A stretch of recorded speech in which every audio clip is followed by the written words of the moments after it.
Bismillah, assalamualaikum warahmatullahi wabarakatuh. Alhamdulillah rabbil alamin, wassalatu wassalamu ala mursalin, amma ba'd. Kaifa halukum, bagaimana kabar anak-anak kelas 8 yang dirahmati Allah Subhanahu wa taala? Apakah hari ini sudah siap kembali untuk mengikuti pembelajaran matematika? Semoga anak-anak sudah mempersiapkan diri dengan baik. Tetap semangat dan selalu bersabar ya di dalam menghadapi wabah COVID-19 yang menyebabkan kita masih melaksanakan pembelajaran secara jarak jauh. Ustadz kembali mengingatkan untuk senantiasa meluruskan niat kita dalam menuntut ilmu agar menjadi keberkahan bagi diri kita dan juga untuk anak-anak sekalian ya, untuk selalu berbakti kepada kedua orang tua. Anak-anak yang dirahmati Allah Subhanahu wa taala, pada pembelajaran kali ini kita masih ada di bab tentang pola bilangan.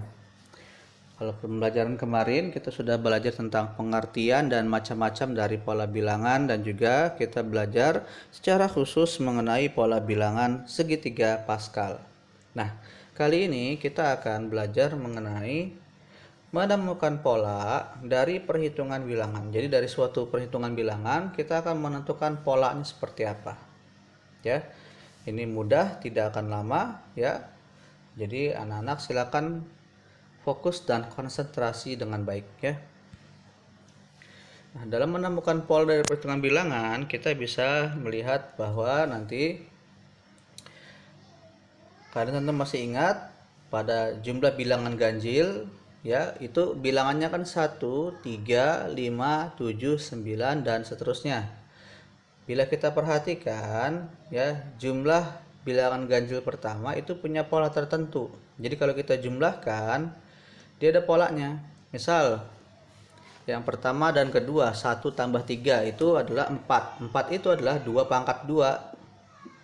Kemudian kalau kita jumlahkan lagi, 1 tambah 3 tambah 5 itu hasilnya 9. 9 itu artinya adalah 3 pangkat 2. Kemudian kalau kita jumlahkan lagi, 1 tambah 3 tambah 5 tambah 7 adalah 16. Itu adalah 4 pangkat 2. Dan seterusnya kalau kita jumlahkan ya bilangan ganjil tersebut, maka kita akan menghasilkan bilangan pangkat 2 seterusnya ya.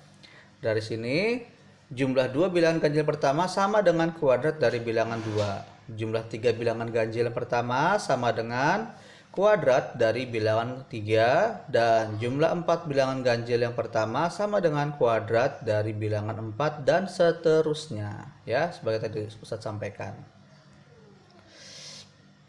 Nah, sekarang kita amati pola berikut ini ya. Pada pengurangan kuadrat bilangan yang berdekatan ternyata punya pola tertentu. Misal kita lihat di sini adalah 2 pangkat 2 dikurang 1 pangkat 2. Maka hasilnya 2 pangkat 2 adalah 4 dikurang 1, 3. Nah, 3 ini bisa berarti 2 tambah 1. Itu adalah ya penjumlahan dari kedua bilangan yang tadi kuadratnya kita kurangkan, yaitu 2 pangkat 2 dikurang 1 pangkat 2. Hasilnya bisa kita cari polanya 2 tambah 1. Kemudian kita lihat yang kedua, 3 pangkat 2 dikurang 2 pangkat 2. Itu 9 dikurang 4. Hasilnya adalah 5. Maka di sini kita bisa lihat berarti 3 tambah 2. Jadi cara menyelesaikannya bisa kita lihat di sini. Ternyata dengan seperti ini kita tinggal jumlahkan saja bilangan tersebut. Kita lihat contoh ketiga, 4 pangkat 2 dikurang 3 pangkat 2 yaitu 16 dikurang 9, hasilnya 7. Sama artinya dengan kedua bilangan tersebut dijumlahkan, yaitu 4 tambah 3. Begitu juga dengan 5 pangkat 2 dikurang 4 pangkat 2, 25 dikurang 16, hasilnya adalah 9. Dan ini sama artinya dengan menjumlahkan kedua bilangan tersebut ya. Pola bilangan ini menunjukkan bahwa selisih dari kuadrat bilangan berurutan sama dengan jumlah dari bilangan berurutan tersebut. Jadi kalau kita menemukan soal seperti ini ya, di mana ada selisih dari kedua bilangan yang berurutan ya, mau berapapun asalkan dia berurutan, maka sebenarnya tinggal kita jumlahkan saja kedua bilangan tersebut. Misalkan bilangan berurutan adalah A dan A plus 1, maka menjadi A plus 1 dalam kuadrat dikurang A pangkat 2. Sehingga A kuadrat plus 2A tambah 1 dikurang A pangkat 2 menjadi 2A tambah 1. Kenapa? Karena A kuadrat dikurang A kuadrat. Ya, A kuadrat di depan dikurangi oleh A kuadrat yang ada di ujung. Dan 2A plus 1 memiliki arti A plus 1 ditambah A. Ya. Pola bilangan tersebut selalu benar untuk setiap A bilangan asli. Ya, jadi anak-anak sekalian sangat mudah ya. Sekarang kita akan masuk ke contoh soalnya supaya kalian semakin memahami dari soal menemukan pola dari perhitungan bilangan ini. Contoh soal yang pertama, di sini ada 24 pangkat 2 dikurang 23 pangkat 2. Maka kita tinggal jumlahkan saja kedua bilangan berurutan tersebut. 24 ditambah 23. Hasilnya adalah 47. Contoh kedua, 37 pangkat 2 dikurang 36 pangkat 2. Maka hasilnya adalah 37 plus 36 adalah 73. Kemudian contoh ketiga, 48 pangkat 2 dikurang 47 pangkat 2 sama dengan 48 ditambah 47 sama dengan 95.